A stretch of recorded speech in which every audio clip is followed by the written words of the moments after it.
Okay, so if you're anything like me, you're probably thinking about how you can do better financially and proactively build out your investment portfolio. But it's not always easy with the current cost of living and the current squeeze on our disposable income. However, if you follow this 5-step process that I'm about to show you, which is simple and achievable, I personally believe you'll be able to invest more in 5 years than most are able to do in 50, putting you far ahead financially amongst all of your peers. It's a process that I followed that allowed me to build an investment portfolio valued at just over £165,000 across multiple different asset classes. And today I wanted to share how you can do exactly the same thing. First off, we're going to talk about something called an AIP, which stands for an automated investment plan. I once heard of this concept called paying yourself first, which is very much a financial practice which very much focuses on your savings and your investments. So instead of getting paid, then letting all of your expenses go out of your account throughout the course of the month and then seeing what you've got left at the end of the month to either save or invest, you do exactly the opposite. You take an allocated portion of your income, I'd suggest 10% if you can do it, and you invest that money every single month without fail. However, to make sure that you don't fall out of good financial habits, this is where you need to set up your automated investment plan. It puts your investments on autopilot and allows you to passively invest every single month without even having to think about it. You don't have to worry about what the market's doing day by day, and you don't have to think about when the perfect time to invest is. It's what I did when I first started investing back in 2017 with just £400 and a Vanguard Stocks and Shares ISA account. I just set up the transaction to come out of my account the day after payday. It's all I did for the first 3 years, and it allowed my portfolio to grow from £400 to just shy of £20,000 between 2017 and 2020. And I still have that portfolio to this day, and it's currently up 120%. And I portion that success to two main things. Firstly, market performance over that 6 or so year period, along with the fact that I had automated investments set up every single month, which means I didn't have to think about my investment portfolio whatsoever. Now, depending on what broker you're with will depend upon the functionality that they offer and how you can actually set up your own automated investment plan. This one to allow you to set up an AIP through their pies feature. So let me show you how it works. Just select the pie, then select a custom pie, select your investments and set your allocation. Click on auto invest, check out your projections and enter how much you want to invest each month. Put a name on your pie and away you go. It really is as simple as that. Next is a quarterly or annual review and then a stretch target. The real results from investing come from something called compound interest. It's a mathematical phenomenon where your money grows exponentially over time. And at its most simplistic level, it's a function of time, value, and returns. Now, time and returns are fairly obvious, right? The longer that you have to invest into the stock market, typically the better off you'll be, along with the higher returns that you're able to achieve throughout that period of time, the better off you'll be come your retirement. But value is perhaps one element of the function that is perhaps a little bit overlooked, especially if you're not the person that has a big lump sum to invest. And I think most people perhaps underestimate what their potential long-term outlook will look like from just investing like a couple of £100 a month. I once heard this story about someone called Theodore Johnson. He was a UPS driver and never made more than $14,000 per year. Albeit, I'm not going to bullshit you guys, this was back in the 1950s, where $14,000 salary was the equivalent to probably about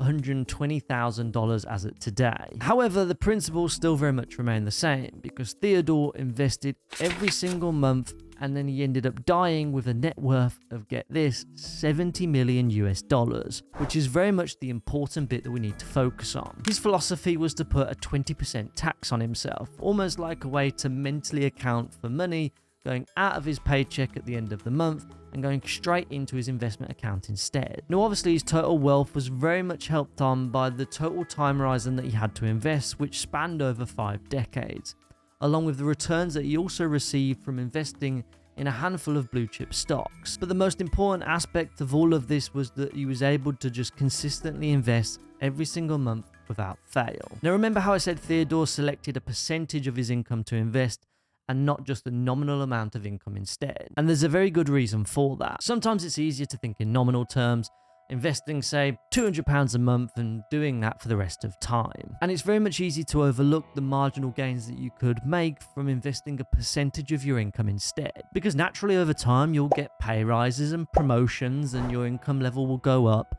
And because of that, it may be the difference between you investing £200 a month to 250 to 300 to 400 to 500 and beyond. So because of that, I would encourage everybody to do at least a quarterly, if not an annual review of the amount of money that you're investing into your investment portfolio every single month, and almost do a reallocation exercise where you can invest a set percentage, whatever that is, in order to account for any pay rises or promotions that you may have had. And a bit of a top tip, also try and challenge yourself too. If you've started out with, say, 10% of your income being invested every single month, try and stretch that number a little bit higher. Because if you started out with a portfolio investing £250 a month at a 7% rate of return per year, and if you just increase those contributions by 1% each year, over 50 years, it would result in an additional £186,616 being added to your investment portfolio, and you'd be a millionaire too. The next bit might be a little bit more difficult to do, but you must do it, and that's an audit on your finances. Now, you may be sat there thinking, well, Mitch, how am I going to find an extra 10% of my income to invest in the stock market each month when I'm already running out of money before I even hit the end of the month? And this is where we have two camps of people in two types of situations, and I'll let you decide which one you sit in. You've got the one camp of people who are genuinely living paycheck to paycheck, which as of right now currently sits at about a third of the UK population. And if this is you, this step may help, but if I'm honest, a step a little bit later on in the video may help you out a little bit more. And then the other type of individual is the spender. It's the type of financial personality where we perhaps feel like we're living paycheck to paycheck, but that's only as a result of all of the money that's being spent on non-necessities, which are sometimes far over and above what they should be. And in which case, and you know who you are, this step is for you. What we're going to do is we're going to print off the last 4 months bank statement, and then you're going to plug your numbers into this spreadsheet, which I'm going to leave a link to down in the description below for you to download. All you'll need to do is open the link, click on file, click make a copy, and then it will save down onto your own Google Drive, which will be completely private for you to look at. Fill out all of your expenses from top to bottom. You'll have some necessities and some non-necessities, but what we're actually looking for here is something that I'm going to call zombie expenses. These are the expenses that come out of your account each month, and perhaps you don't even consciously realize the value or the frequency that they're coming out of your account, but they're silently killing your bank balance. Subscriptions are probably the most obvious one, but once you audit your finances, you may find out that you spend far too much on buying lunch out at work, or perhaps buying too many clothes, perhaps even too much gambling on the football on the weekend. Whatever it is, you'll certainly spot it, because they'll be frequent in nature and they could even be quite costly, especially once you start to multiply those figures over 12 months. Now, once you start to spot those numbers, highlight them in red. Add them all up by using this formula, complete the audit, and then it's time to be honest with yourself. Could you cancel one of the many subscriptions? Could you take a packed lunch to work instead of going down to Pret instead? Could you use the office kitchen for your injection of caffeine instead of going down to Starbucks? Could you cut out any other bad habits that are costing you? I guarantee that every single person out there, myself included, could very much find expenses that go out of their bank account every single month that could potentially be cut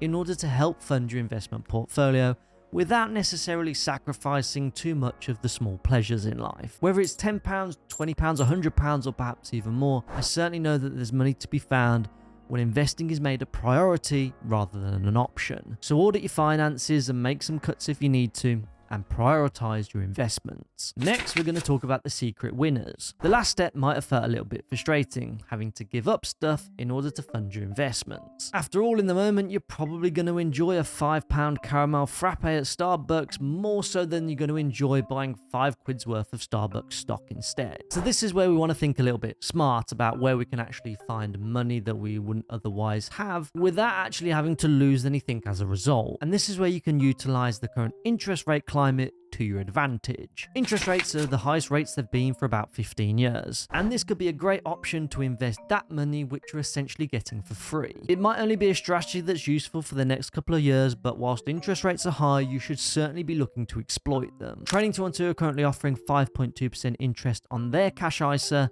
which is the highest on the market that I've currently seen, and that interest could very much be used to directly contribute to your investment portfolio each month. Although I did also get an email this morning from Chase Bank, who have also boosted their savings accounts temporarily to 5.1%. So there's certainly some competition when it comes to overall savings rates in the market, which is good for all of us. And these two, without doubt, are two of the best offers I've seen. Even if you manage to pull together £5,000 worth of savings on Trading 212 paying 5.2%, that's £21.66 per month in interest. If you're able to stack that on top of the zombie money that you've found, along with an allocation of your income, which you've already been able to commit, like Theodore Johnson did, all of a sudden you've gone from investing no money to possibly finding several £100s a month that you didn't think that you had. It's all about optimizing your finances and realizing that small amounts from different sources can certainly add up in order to exploit the power of compound interest.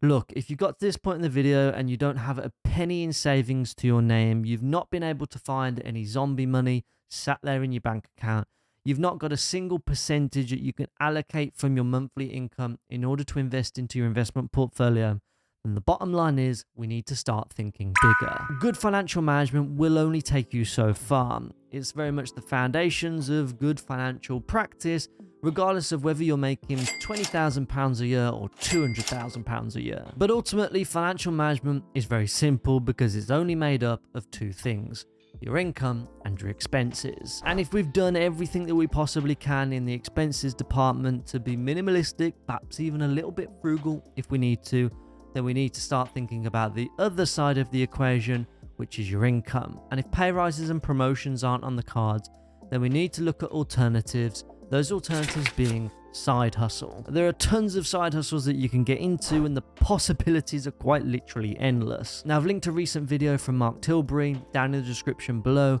where he shares his personal experience along with 9 fantastic side hustles that you could do, which I certainly recommend that you check out in order to get some more in-depth information. But to talk from my own experience, I've done multiple side hustles in the past. Some that have been successful, some of them less successful. From buying and selling on eBay, growing an Instagram theme page, I've done FX trading, and more recently YouTube. YouTube has made me far more money than anything else, and I can only really thank you guys for that, but it's important that you find out what you're interested in and use that as your side hustle. With this new age of internet money, all you really need is a laptop, an internet connection. You can even do it in the comfort of your own home, and the possibilities in terms of your upside income prospects become endless. You can then use that money to invest into your investment portfolio, or perhaps even do what I did and diversify a little bit and use the money from one business to fund another business, which I went on to buy an investment property in. And look, I'm not saying that you need to go on to make tens of thousands of pounds a month. Instead, just earning an extra couple of £100, perhaps even £1,000 a month, could be a complete game changer for your finances and your long-term investment portfolio value. So if you hit all of these steps just like I have, or even if you just hit on a couple of them, then you'll definitely be able to invest more in the next 5 years than most people do in 50. And you may even be able to grow a multi-6-figure investment portfolio in the process. Just remember to keep making good financial decisions and maximize your income potential. Now, if you don't know where to start in all this, well, I recently made a video on how to invest your first £10,000, which you can click on in this video next. But before you click on that, be sure to subscribe to the channel on your way out. With that being said, I'll see you over in the next one.